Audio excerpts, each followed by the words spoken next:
Hello, this is welcome into what is ocean acidification. Before we get into some things that you'll see on ocean acidification explained, we're just going through some general terms. Shellfish can be general.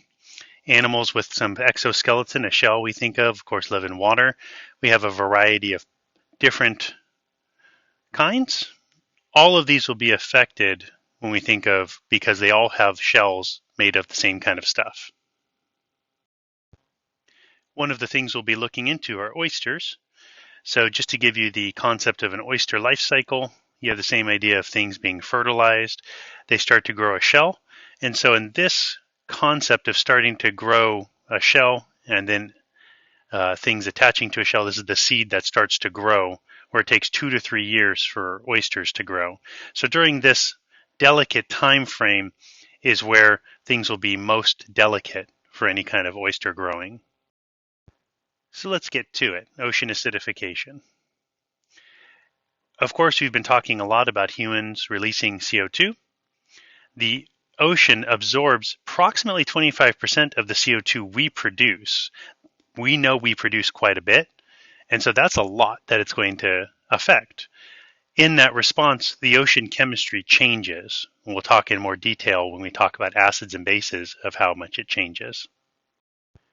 So these numbers right here are referring to what you see in the picture. So we produce, goes in the atmosphere, gets absorbed.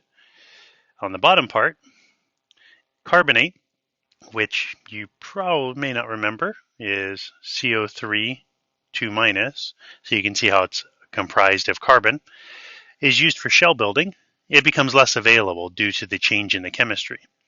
That means it takes more energy to make the shells because they're having to get more and more carbonate from the water, leads to fewer and smaller shellfish. Shellfish end up filtering water. That's a very crucial part of their own complex part of their ecosystem. And so it leads to cloudier water. This is shown quite poignantly down below, where we have a lot of oysters who filter the water. When you don't, the water looks very, very cloudy. Makes it harder for photosynthesis. And as you may know from food webs, the producers, or the grasses, the plankton, all of the things that are thinking of plants, is the bottom of the food chain, and that's an important habitat for your little young fish. Less seagrass means fewer fish to catch. This can of course impact humans because we rely on fish for many things.